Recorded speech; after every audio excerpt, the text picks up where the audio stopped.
Galatians chapter 4. Heirs, guardians, and covenant maturity. This teaching on Galatians chapter 4 assumes you have already heard the prologue and the teachings on chapters 1 through 3.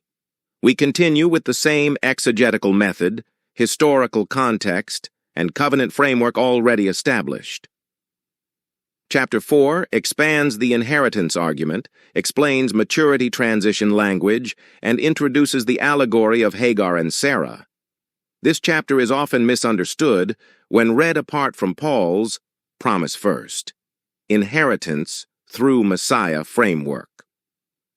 Galatians chapter 4, verses 1 through 3, heir under guardians. Paul begins by explaining that an heir, while still a child, does not differ in practical authority from a servant, even though he is the true owner of the inheritance. He says the heir is placed under guardians and managers until the time set by the father. He then compares this to people being under elementary principles before the maturity point arrived. Galatians 4:1-3.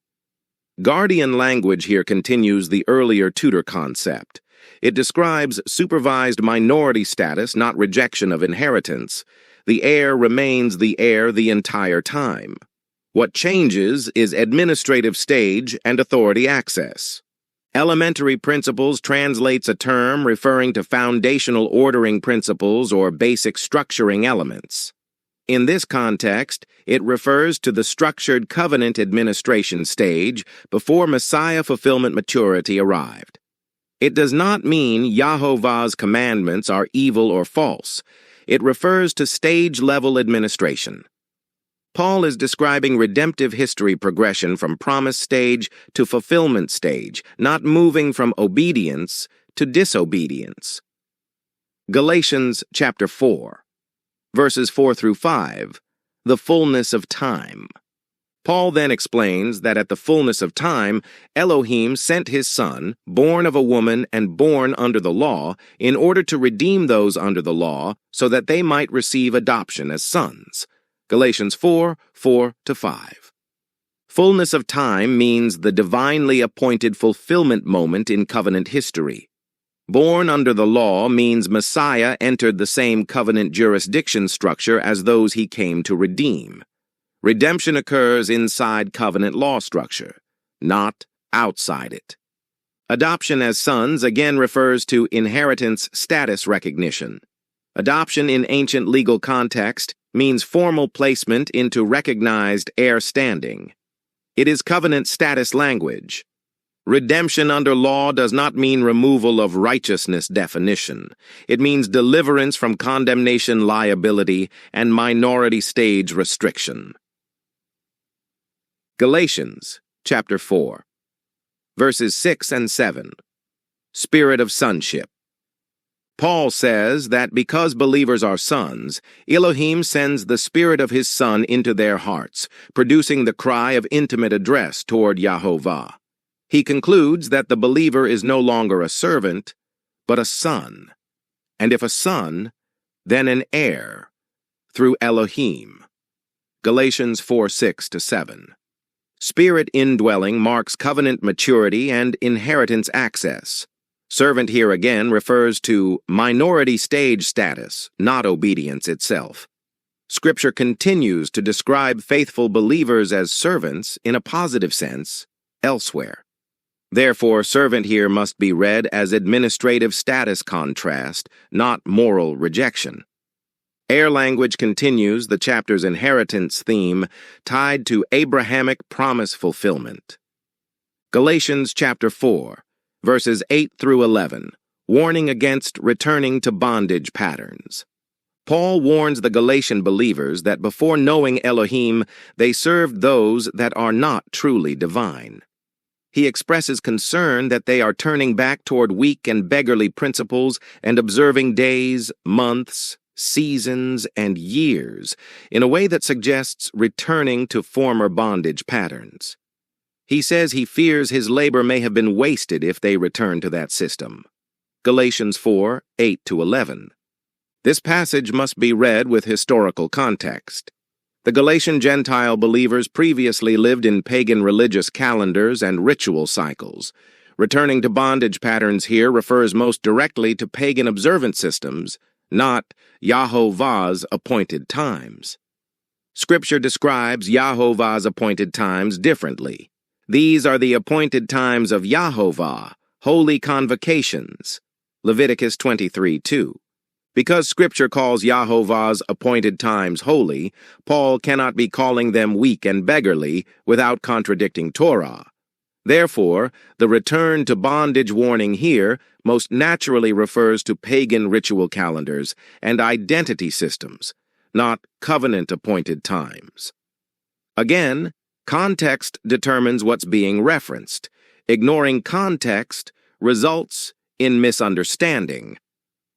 Galatians chapter 4, verses 12 through 16, personal appeal and relational evidence. Paul now shifts from covenant argument back to personal appeal. He urges the Galatian believers to become as he is, because he became as they are. He reminds them that they have not wronged him and recalls how they originally received him with honor and care when he first proclaimed the message to them.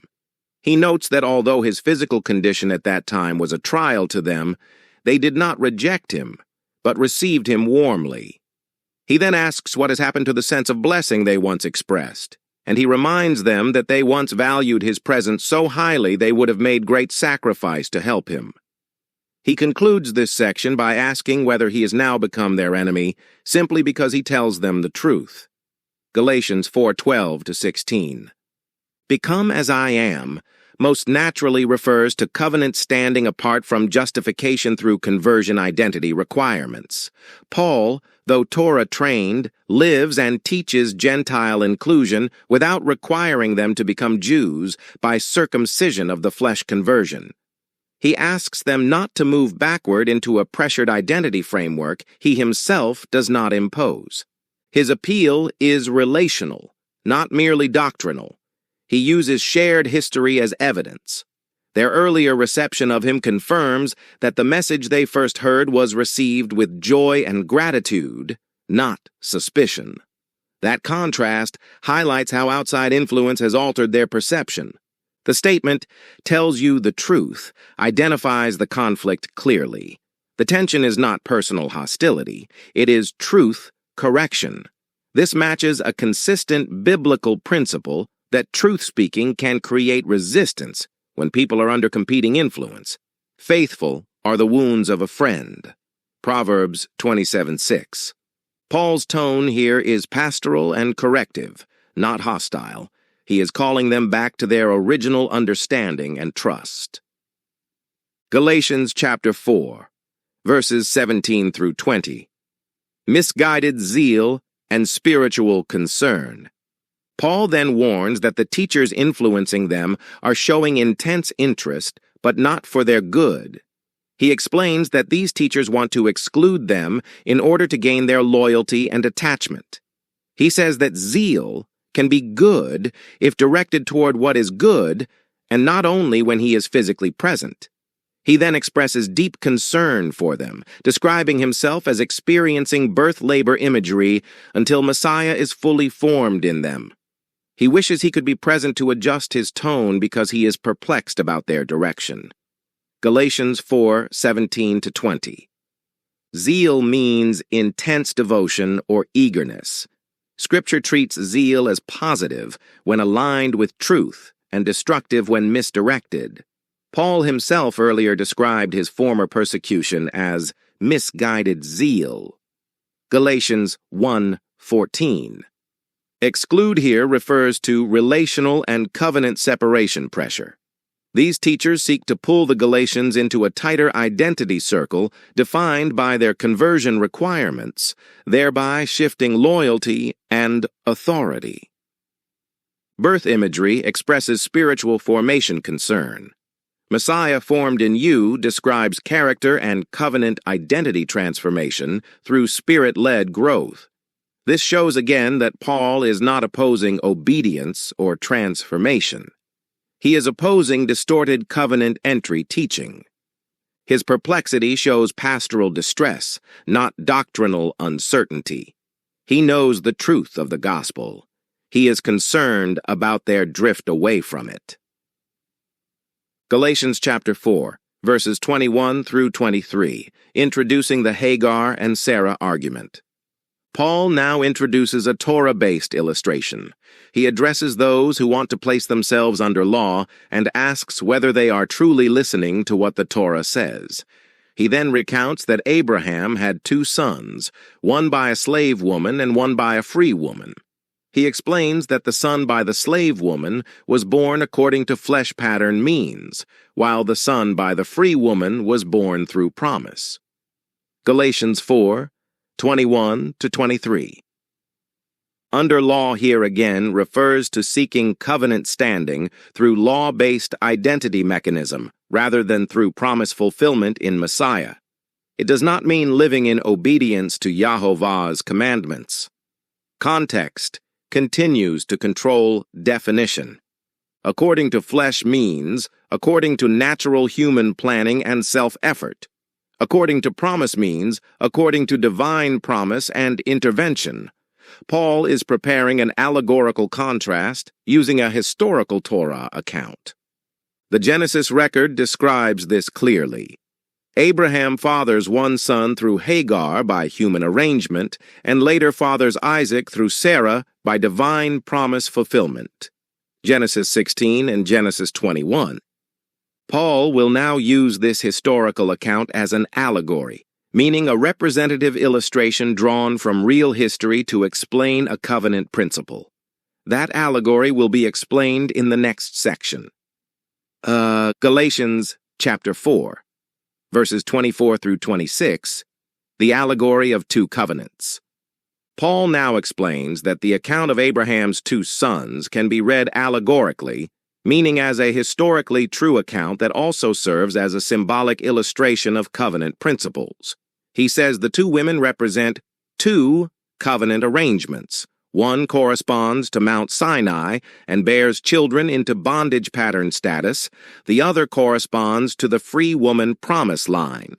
Galatians 4:24 to 26. Allegory here means a representative teaching illustration drawn from real historical events in order to explain a covenant truth pattern. Paul is not denying the historical reality of Abraham, Hagar, or Sarah. He is drawing covenant meaning from their roles in the account. This fits recognized Jewish interpretive practice, sometimes called midrash, meaning a rabbinic method of drawing theological meaning and application from scripture patterns. The Sinai covenant reference is being used here specifically in relation to covenant status based on obligation structure without promise fulfillment maturity.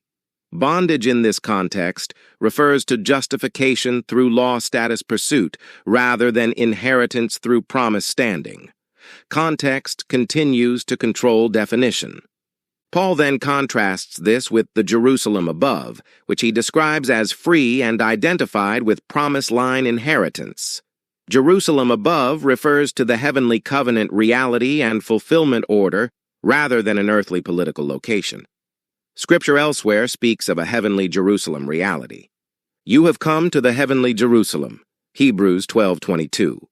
Paul's contrast is between covenant status based on promise fulfillment versus covenant status pursued through obligation identity structure. He is not declaring Yahovah's commandments to be slavery. He is describing justification basis categories through allegory. Galatians chapter 4, verse 27, promise line. Expansion. Paul then cites a prophetic passage about the formerly barren one having many children and greater offspring than the one who had visible fruitfulness. He applies this to the promise line expansion through Messiah faith. Galatians 4:27. This citation comes from Isaiah's promise of restoration and expansion beyond natural expectation. Paul applies it to the covenant promise line, now extending broadly through Messiah to the nations. This continues the Abrahamic promise theme already established earlier in the letter. Promise produces inheritance beyond natural lineage limitation. Galatians chapter 4, verses 28 through 31. Children of promise, not flesh pattern. Paul tells the believers that they are children of promise in the same pattern as Isaac. He then recalls that in the Genesis account, the son born through natural flesh pattern means opposed the son born through promise pattern means. And he says the same pattern is present now. He then cites the instruction to cast out the slave woman and her son, because the slave line son does not inherit with the free line son. He concludes that believers are children of the free woman, not the slave woman. Galatians 4:28-31. Children of promise means covenant heirs through divine promise fulfillment, not through human identity mechanism. Isaac represents promise fulfillment. Ishmael represents human effort solution attempt. Paul uses this contrast to illustrate justification basis difference. The Genesis record shows conflict between the two sons and the inheritance line being assigned through the promised son.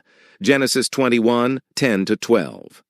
Cast out in Paul's allegory refers to rejecting justification through flesh identity framework, not rejecting people groups. The target is a covenant basis method, not an ethnicity. This must be read at the covenant category level, not the ethnic level. Paul's conclusion is covenant identity assurance. Believers in Messiah stand in the promise line inheritance category. Their standing is grounded in promise fulfillment, not in conversion identity markers. This closes Paul's allegory argument. He has used Torah history to illustrate justification basis truth using recognized interpretive method. End of Galatians chapter 4.